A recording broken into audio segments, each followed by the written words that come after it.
தொடர்ந்து இந்நேரத்திற்கான தலைப்புச் செய்திகளை பார்க்கலாம். உத்தரப்பிரதேசத்தில் கும்பமேளாவில் ஏற்பட்ட கடும் கூட்ட நெரிசலில் சிக்கி பலர் காயம். மௌனி அமாவாசையொட்டி கோடிக்கணக்கானோர் திரண்டதால் பதற்றம்.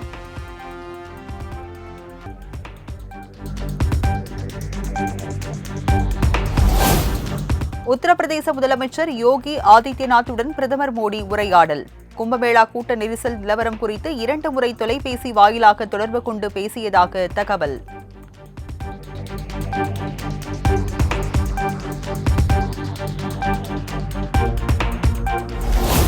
கும்பமேளாவில் கூட்ட நெரிசலில் சிக்கி பலர் உயிரிழந்ததாக வெளியான செய்தி அதிர்ச்சி அளிப்பதாக ராகுல் காந்தி வேதனை. தவறான நிர்வாகம், முறைகேடு உள்ளிட்டவைகளே இதுபோன்ற அசம்பாவிதங்களுக்கு காரணம் என கடும் சாடல்.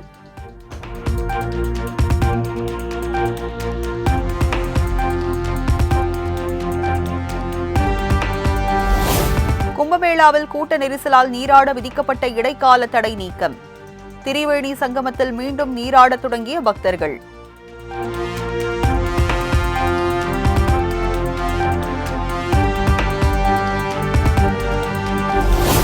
சென்னையில் ஆபரண தங்கத்தின் விலை சவரனுக்கு 680 ரூபாய் உயர்ந்து புதிய உச்சமாக 60,760 ரூபாய்க்கு விற்பனை. 1 கிராம் தங்கம் 7,500 கடந்ததால் சாமானிய மக்கள் கவலை.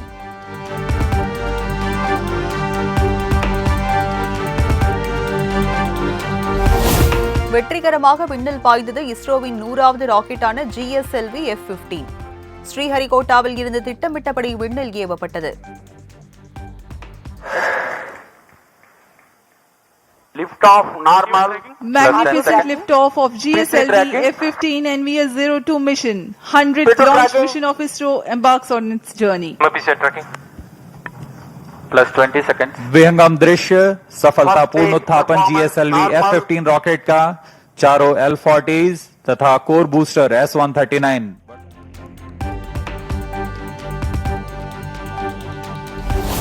GSLV F-15 ராக்கெட் மூலம் விண்ணில் ஏவப்பட்ட NVS-02 செயற்கைக்கோள் விண்ணில் நிலைநிறுத்தம்.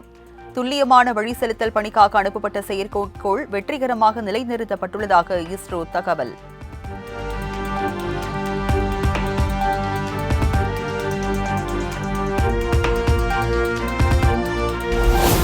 குலசேகரப்பட்டினத்தில் ராக்கெட் ஏவுதள பணிகள் 2 ஆண்டுகளில் முடிக்கப்படும். இஸ்ரோ தலைவர் நாராயணன் தகவல்.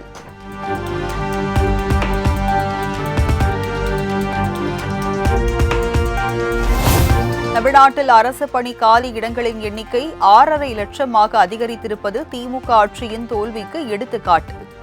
ஆண்டுக்கு 10,000 பேருக்கு மட்டும் அரசு வேலை வழங்குவது இளைய தலைமுறையினருக்கு இழைக்கப்படும் துரோகம் என அன்புமணி கண்டனம்.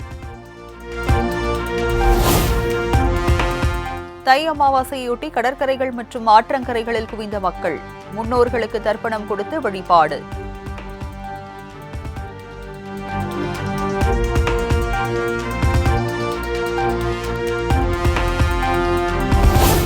தை அமாவாசையொட்டி சதுரகிரி சுந்தர மகாலிங்கம் கோயிலில் ஆயிரக்கணக்கானோர் வழிபாடு. அதிகாலை முதல் பக்தர்கள் மலையேறி சென்று சாமி தரிசனம்.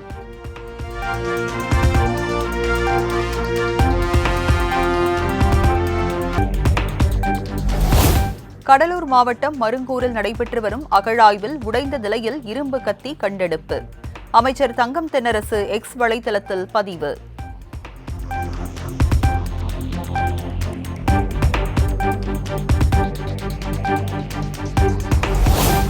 வேங்கை வயல் அநீதியை கண்டித்து அறவழியில் போராடுபவர்களை சந்திக்க காவல்துறை கெடுபிடிகள் செய்வது அதிர்ச்சி அளிப்பதாக திருமாவளவன் கருத்து. கெடுபிடி நடவடிக்கைகளை காவல்துறை கைவிட வேண்டும் என வலியுறுத்தல்.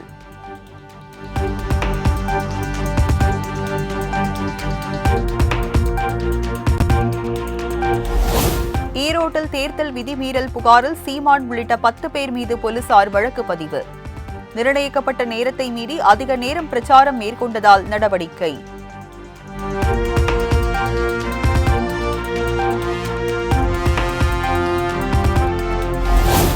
நாளை மறுநாள் குடியரசுத் தலைவர் உரையுடன் கூடுகிறது நாடாளுமன்ற பட்ஜெட் கூட்டத்தொடர். நாளை அனைத்துக் கட்சி கூட்டத்திற்கு மத்திய அரசு அழைப்பு.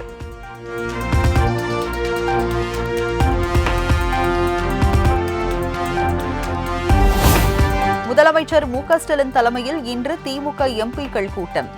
சென்னை அண்ணா அறிவாலயத்தில் காலை 11 மணிக்கு நடைபெறும் என பொதுச் செயலாளர் துரைமுருகன் அறிவிப்பு.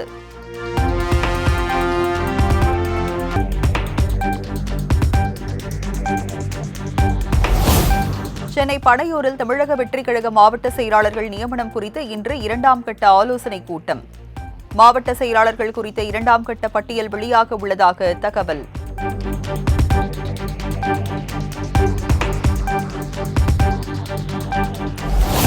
சென்னை கலங்கரை விளக்கம் முதல் தீவுத்திடல் வரையிலான மெரினா பாரம்பரிய வழித்தடத்தை மேம்படுத்தும் பணிகள் தொடக்கம்.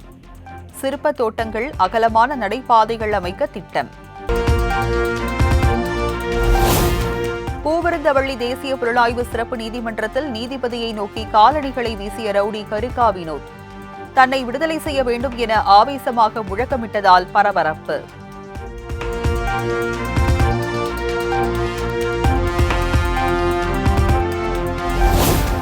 ராணிப்பேட்டை அருகே தகராறில் இருவர் மீது பெட்ரோல் ஊற்றி தீ வைத்த சம்பவம். 5 பேரை குண்டர் சட்டத்தில் கைது செய்ய மாவட்ட ஆட்சியர் சந்திரகலா உத்தரவு.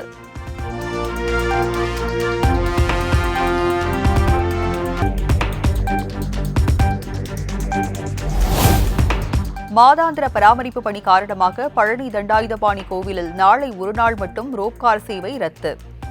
பக்தர்கள் மீன் இழுவை ரயில் மற்றும் படிப்பாதையை பயன்படுத்திக் கொள்ள கோயில் நிர்வாகம் அறிவுறுத்தல்.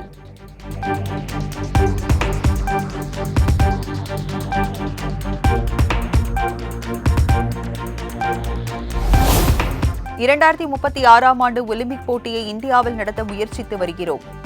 இந்தியாவில் ஒலிம்பிக் நடத்தப்பட்டால் அது நாட்டின் விளையாட்டுத் துறையை மேம்படுத்தும் எனவும் பிரதமர் மோடி பேச்சு.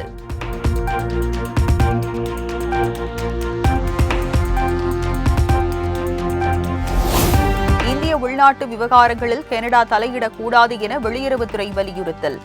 சட்டவிரோத குடியேற்றத்திற்கு ஆதரவு அளிப்பதை கனடா நிறுத்த வேண்டும் எனவும் கோரிக்கை.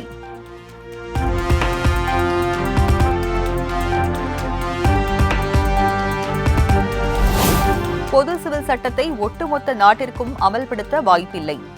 திருச்சியில் கர்நாடக துணை முதலமைச்சர் டி.கே. சிவகுமார் திட்டவட்டம்.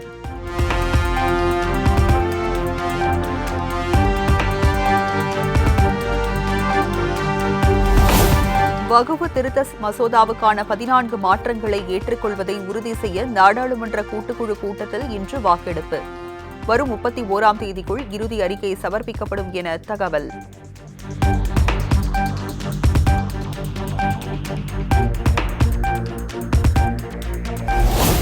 இன்று கூடுகிறது காவிரி ஒழுங்காற்று குழுவின் 111வது கூட்டம். தமிழகம், புதுச்சேரி, கர்நாடகா, கேரளா ஆகிய மாநிலங்களுக்கு அழைப்பு.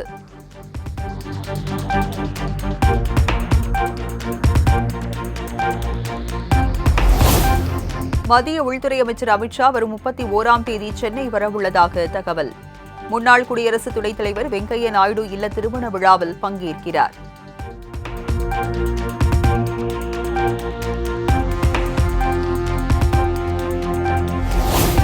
யமுனை ஆற்றில் விஷக்கலப்பா குற்றச்சாட்டுகளுக்கான உண்மை சான்றுகளை இன்று இரவு 8 மணிக்குள் தாக்கல் செய்திடுக.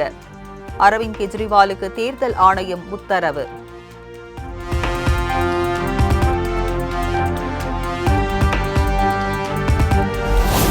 கடந்த 5 ஆண்டுகளில் கிரெடிட் கார்டுகளின் எண்ணிக்கை 2 மடங்காக அதிகரித்துள்ளதாக ரிசர்வ் வங்கி தகவல். டெபிட் கார்டுகளின் எண்ணிக்கை சீராக உள்ளதாகவும் அறிக்கை.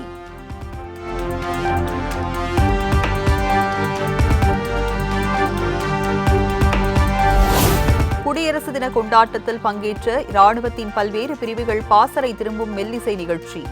டெல்லியில் இன்று நடைபெறும் நிகழ்ச்சியில் குடியரசுத் தலைவர் திரௌபதி முர்மு பங்கேற்க உள்ளதாக தகவல்.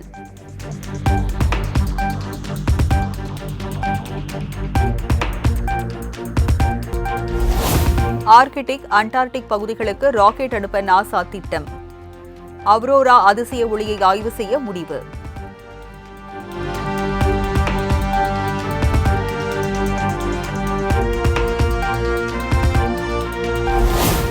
இந்தியாவுக்கும் அமெரிக்காவுக்கும் இடையே நிலவும் பிணைப்பின் தயாரிப்பு நான். மைக்ரோசாப்ட் தலைமை நிர்வாக அதிகாரி சத்ய நாதல்லா பேச்சு.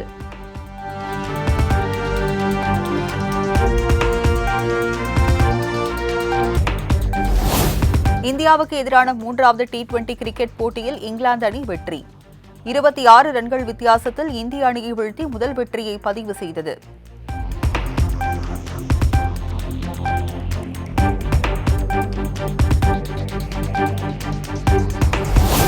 இந்தியன் சூப்பர் லீக் கால்பந்து தொடரில் ஜம்ஷெட்பூர் அணி வெற்றி. 2-1 என்ற கோல் கணக்கில் பஞ்சாப் அணியை வீழ்த்தி அசத்தல்.